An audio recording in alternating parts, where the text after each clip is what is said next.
नमस्कार साथियों, मैं ब्रजेश। आपका मेरे YouTube channel AK Anil sir पे स्वागत है। आइए, आज मैं आपके सामने लेकर आया हूँ CDP, जिसको बोलते हैं बाल विकास, चाइल्ड डेवलपमेंट, अंग्रेजी में बोलते हैं चाइल्ड डेवलपमेंट। तो ये सीटेट का टॉपिक होता है, ठीक है। सीटेट में हम CDP का पहला, ये कह सकते हैं पहला टॉपिक हम कवर करने वाले हैं।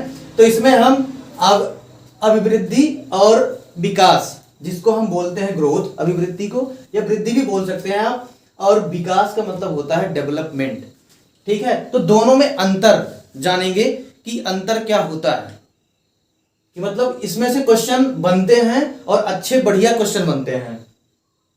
तो आइए हम देखते हैं एक एक करके, एक एक पॉइंट हमने डिनोट किया है, तो एक एक पॉइंट हम देखते हैं और आपका इसमें से कहां से क्या क्वेश्चन आया है ये भी साथ साथ देखेंगे।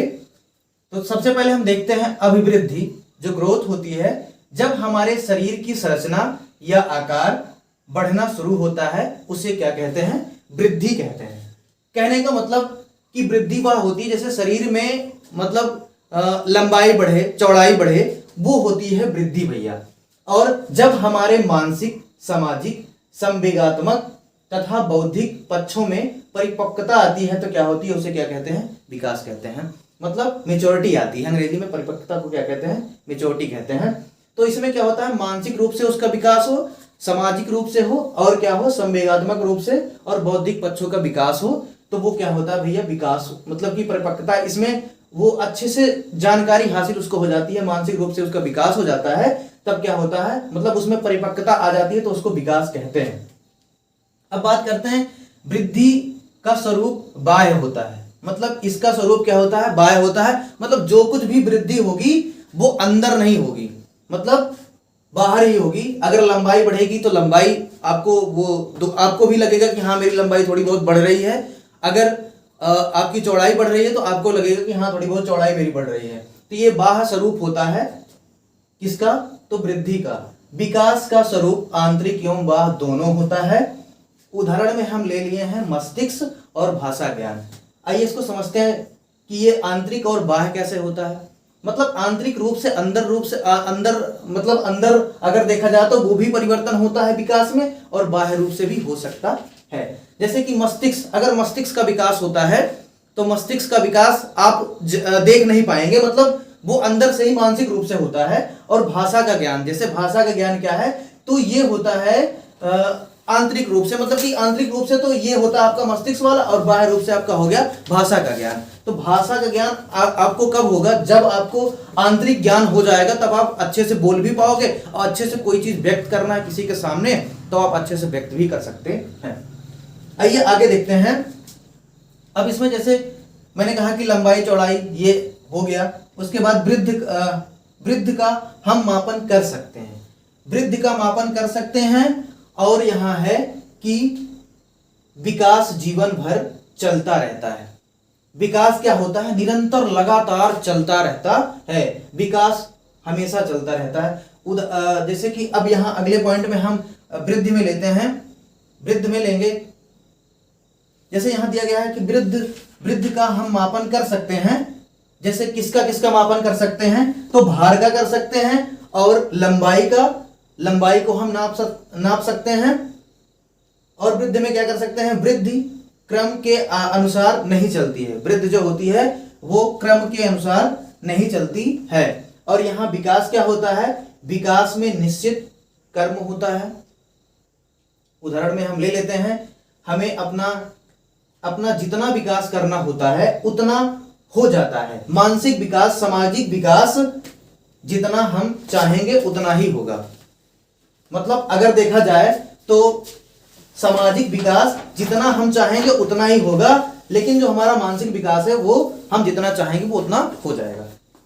आगे है कि वृद्धि क्रम के अनुसार नहीं चलती है। उदाहरण अगर इसका ले लेंगे तो उदाहरण क्या होगा? कभी हमारी लंबाई बढ़ती है तो कभी हमारा भार बढ़ता है। तो आप देखते हैं हमेशा वृद्धि में ऐसा होता है कि लंबाई बढ़ेगी, भार बढ़ेगा। कभी लंबाई बढ़ती है तो कभी भार बढ़ता है। मतलब दोनों एक साथ बढ़ सकते हैं, कह सकते हो, लेकिन देखा नहीं जाता। कभी लंबाई बढ़ती है तो भार बढ़ जाता है, कम हो जाता है, भार बढ़ता है तो लंबाई कम हो जाती है। तो ये चीज है। आगे इसमें है कि विकास को हम सीधे नहीं माप सकते हैं, विकास को सीधे क्रम में हम नहीं माप सकते हैं। विकास परिमाणात्मक और गुणात्मक दोनों होता है। यहाँ भैया सीधा क्वेश्चन यही बनता है कि विकास कैसा होता है, तो उसमें आपको जो है ऑप्शन में लिखा रहेगा ये चीज दोनों, और किसी में लिखा रहेगा ये, और किसी में रेखीय और गुणात्मक लिखा रहेगा। तो वहां जिसमें परिमाण लगा होगा, गुणात्मक लगा होगा, दोनों और करके दिया होगा, वही विकल्प सही होगा। आगे है कि जो वृद्धि होती है, वृद्धि केवल क्या होती है, परिमाणात्मक होती है, मतलब इसमें परिणाम होता है। क्या होता है, परिणाम होता है, इसमें परिमाण होता है। ये चीज ध्यान देना। जैसे इसका मतलब होता है रिजल्ट, अंग्रेजी में बोल सकते हो रिजल्ट, रिजल्ट होना चाहिए, इसमें केवल वृद्धि में रिजल्ट देखी जाती है।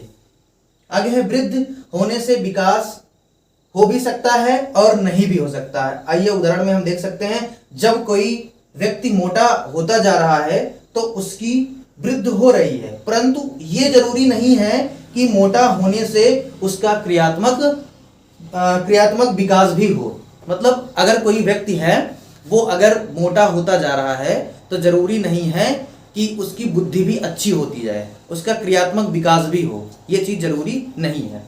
आगे है विकास में क्या होता है, तो विकास वृद्धि के बिना भी संभव है। विकास जो क्या होता है, विकास वृद्धि के बिना भी संभव है। विकास मतलब बिना वृद्धि के भी हो सकता है। आगे है क्योंकि कुछ व्यक्तियों का आकार, लंबाई या भार नहीं बढ़ता, परंतु उसमें नैतिक विकास, सामाजिक विकास, बौद्धिक विकास अवश्य होता है। मतलब ये सारी चीजें उनकी क्या हो जाती हैं, इस विकास में इंक्लूड हो जाती हैं। तो मैं आशा करता हूं कि आपको ये सारी चीजें समझ में आई होंगी। तो इसका अगला टॉपिक आएगा, वो रहेगा विकास का आयाम। वहां से भी क्वेश्चन बनता है, जैसे फाइन मोटर स्किल और ग्रास मोटर स्किल होती है, तो उसके बारे में हम जानकारी अगले वीडियो में लेके आएंगे आपके पक्ष। अगर आपको ये वीडियो अच्छी लगे तो आप अपने मित्र को, यार को, दोस्त को जो है, और अपने बाबू सोना को भी सेंड कर सकते हैं। तो अगर आपने मेरा चैनल सब्सक्राइब नहीं किया है तो चैनल को सब्सक्राइब कर लीजिए, जैसे कि मेरे आने वाली वीडियो आप तक आसानी से पहुंच सके। वीडियो को लाइक करना, शेयर करना और कमेंट करना। जय हिंद, जय भारत।